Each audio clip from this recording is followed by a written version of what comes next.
Bonjour tout le monde, bienvenue dans cette nouvelle vidéo.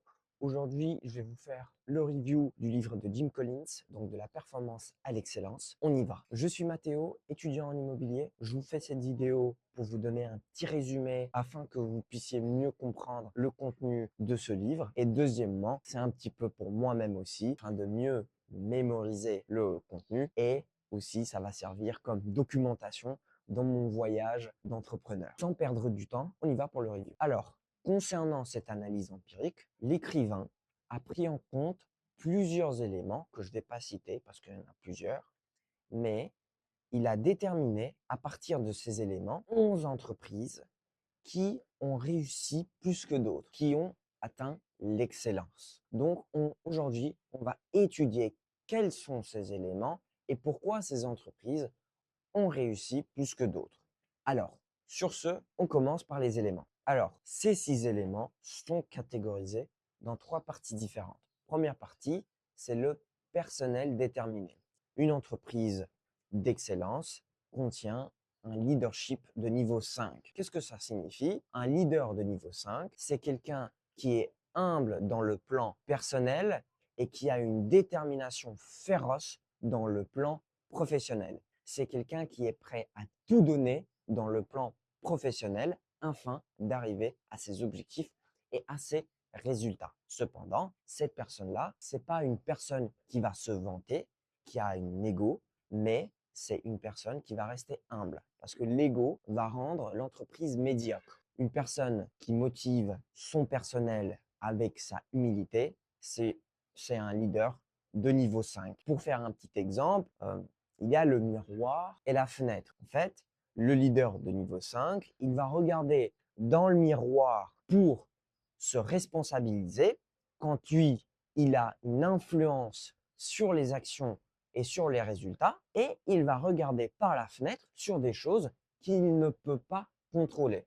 Contrairement aux autres qui vont regarder toujours par la fenêtre pour responsabiliser les autres et pas se regarder en face. Alors, maintenant, on va passer au deuxième élément. D'abord, qui, après quoi? En fait, quand on va créer une entreprise ou quand on va prendre les rênes d'une entreprise qui existe déjà, on va se dire quelle est sa vision, quel est son objectif, quelle est la manière dont elle fonctionne. Mais en fait, tout ça, pour les entreprises excellentes, n'est pas la priorité. La priorité, c'est d'abord qui, après quoi? C'est d'abord qui sont ces personnes qui vont effectuer ces tâches, qui vont avoir cette vision, et après, on va penser aux autres éléments. Donc, pour vous faire un exemple, on va prendre l'entreprise comme si c'était un bus. Et dans ce bus, on va faire monter des gens et on va faire descendre des gens. Et dans l'étude de l'écrivain, chaque nouveau leader de niveau 5 a fait monter des personnes compétentes qui prenaient l'initiative et qui voulaient faire des choses. Et après cela, c'est là qu'il a déterminé les objectifs, la vision. En fait, tout dépend de la personne qui fait les choses. Si on n'a pas les bonnes personnes, on va pas au bon endroit. En fait, la solution est simple. Il faut employer les meilleurs. Il faut prendre en compte qu'il y a des personnes qui vont partir, des personnes qui vont monter leur propre boîte, mais en fait, cela importe peu.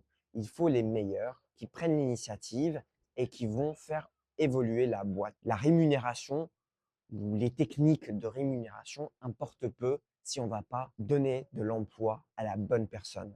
Donc, on s'en fout des fixes, des pourcentages, etc. Ce qui est important, c'est la personne qu'on va mettre en place. Une personne qui va travailler avec détermination et avec indépendance va travailler comme cela, peu importe la méthode de rémunération. Ça sert plutôt à les garder dans l'entreprise que à les employer, qu'à les recruter. Dans ce même scénario, il faut prendre en compte qu'il faut faire descendre du bus ceux qui ne vont pas tout donner pour le meilleur de l'entreprise et ceux qui sont là sans initiative et sans détermination afin de avancer dans leur vie, mais aussi dans leur vie dans l'entreprise. Maintenant, on va rentrer dans la deuxième catégorie, donc la pensée disciplinée, et on commence avec le troisième élément, affronter la brutalité des faits. Ça signifie que les entreprises d'excellence vont intégrer la réalité à tout le processus. Concrètement, comme l'expression de Fred Perdu, mon travail, c'est de retourner les pierres et de voir ce qui grouille en dessous, même si ça peut effrayer.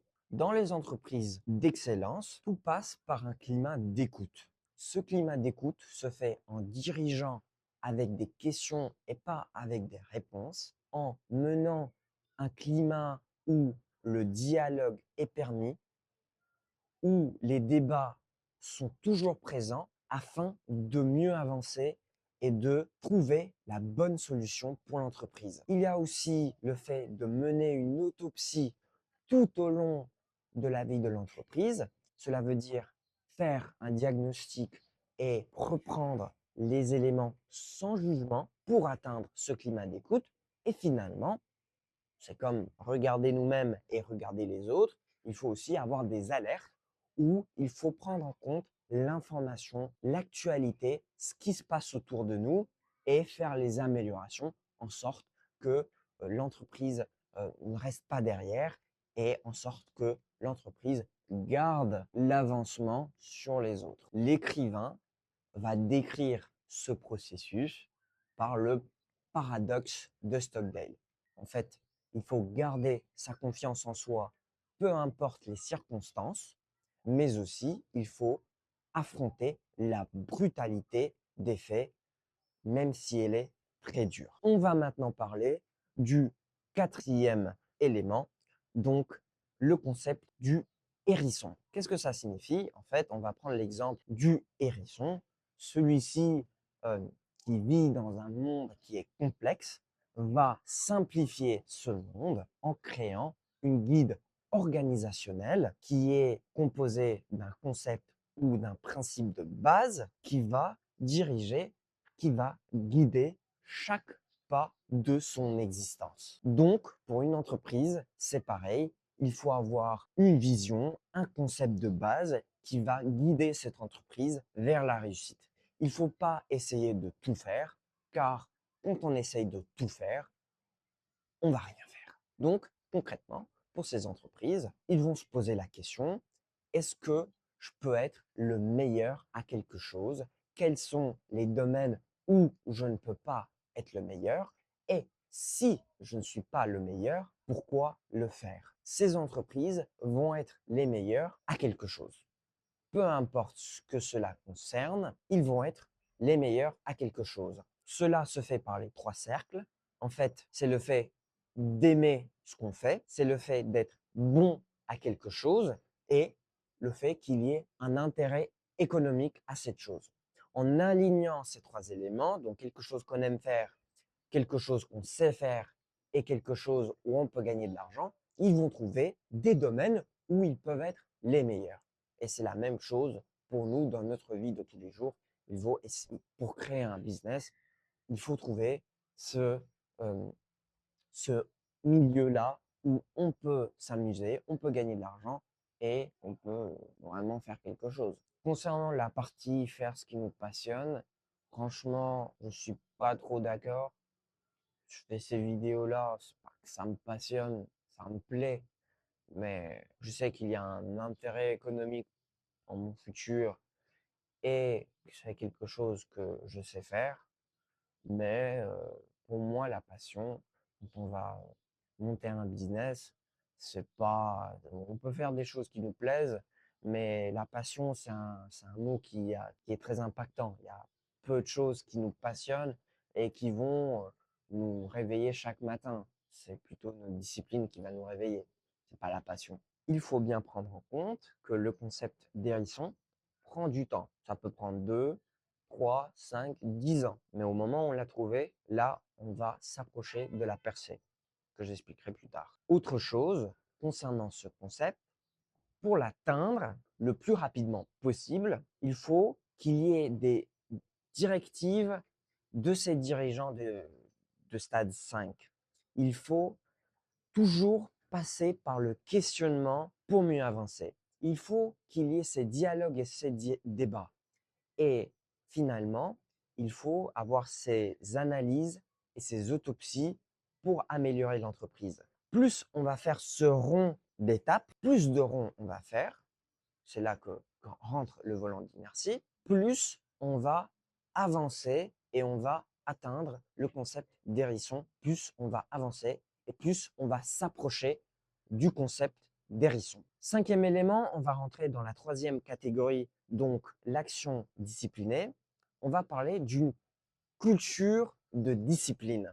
Alors, tout d'abord, pour avoir une culture de la discipline, les entreprises vont créer un cadre de liberté où tout le monde, les dirigeants, les employés, vont avoir une certaine liberté d'initiative en restant dans un cadre défini. Mais on va leur donner la liberté, on va leur donner du pouvoir afin qu'ils puissent avancer et qu'ils puissent mieux faire les choses.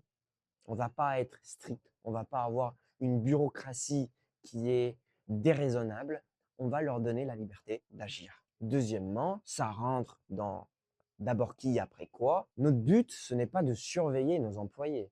Si on a recruté les bonnes personnes, ils vont être indépendants. Notre but, autant que leader de niveau 5, autant que dirigeant d'entreprise, ça sera de créer des systèmes. Les employés vont faire le travail eux-mêmes. En ce qui concerne le leadership, il ne faut pas avoir un ego, il faut avoir une humilité et une détermination féroce pour faire avancer l'entreprise. Quatrième chose, c'est de se focaliser fanatiquement sur le milieu des trois cercles du concept d'hérisson. Il faut respecter ce principe et il faut tenir la même ligne, le même objectif, le même concept. Si ce concept a eu des résultats, il faut le suivre. Les autres entreprises qui n'ont pas eu des résultats conséquents ne restent pas dans la même ligne. Elles bougent tout le temps. Les entreprises excellentes vont établir une liste de choses qu'il ne faut pas faire. Comme dit Mohamed Ali, comment est-ce que j'ai réussi à devenir champion poids lourd du monde? Bah en fait, je suis resté loin des clubs, j'ai pas bu, j'ai pas fait la fête, je suis pas parti sortir la nuit. Et donc, c'est ces éléments-là que les entreprises d'excellence vont voir aussi. Ce qu'il ne faut pas faire. Les entreprises d'excellence sont continuellement en train de bouger. En fait, ils trouvent les éléments qui les font avancer. Ils vont prendre ces éléments et ils vont éliminer le reste. Et ils vont se concentrer sur ces éléments-là. On va passer au sixième principe, les catalyseurs technologiques. La technologie joue un rôle essentiel dans la vie de tous les jours et dans la vie des entreprises. Cependant, les entreprises d'excellence vont bien faire la différence. La technologie n'est qu'un outil qui nous approche de la percée. Ce n'est pas l'élément essentiel, c'est un outil. Ça veut dire que la technologie doit être appliquée avec un concept d'hérisson qui marche. Il faut déjà trouver la bonne méthode de procéder et il faut utiliser la technologie afin de simplifier et de rendre plus rapide la réalisation de ce processus. Donc voilà pour cette catégorie de l'action disciplinée. Maintenant, je vais vous expliquer le volant d'inertie et la percée. Donc la conclusion et le but de ce livre. Le volant d'inertie et la percée. En fait, les entreprises qui ont été prises en compte pour cet exemple n'ont pas eu des résultats d'un jour à l'autre. Le résultat a pris du temps. Le résultat est très lent. Ce volant d'inertie qui est composé de différents éléments, donc le concept d'hérisson, les bons employés, le bon leader, la bonne mentalité où on va affronter la brutalité des faits, ce volant d'inertie, au début, il va être difficile à pousser, comme dans tout début. Le début est difficile.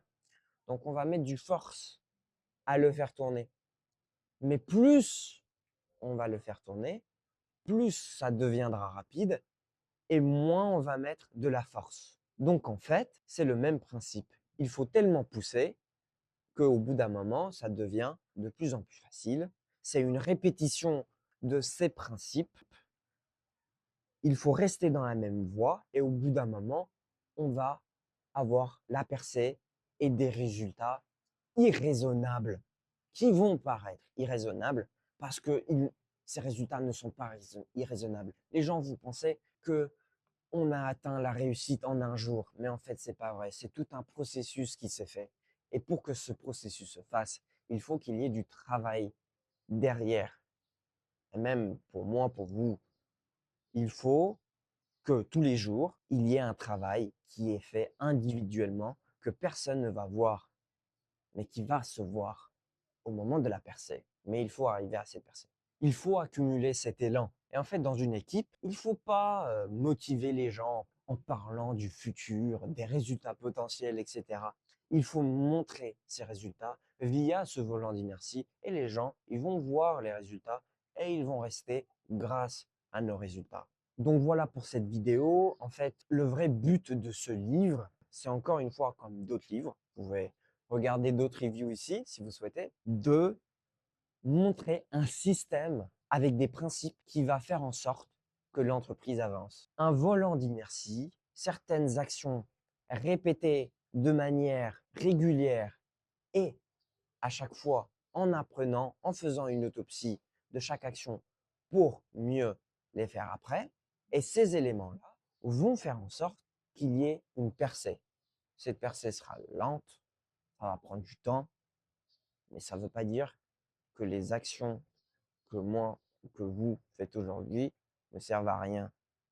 Il faut les suivre et au bout d'un moment, il y aura des résultats. Merci pour cette vidéo, j'espère que cela vous a plu. N'hésitez pas à mettre un like ou à s'abonner. Et puis, on se dit à très bientôt. Tchuss.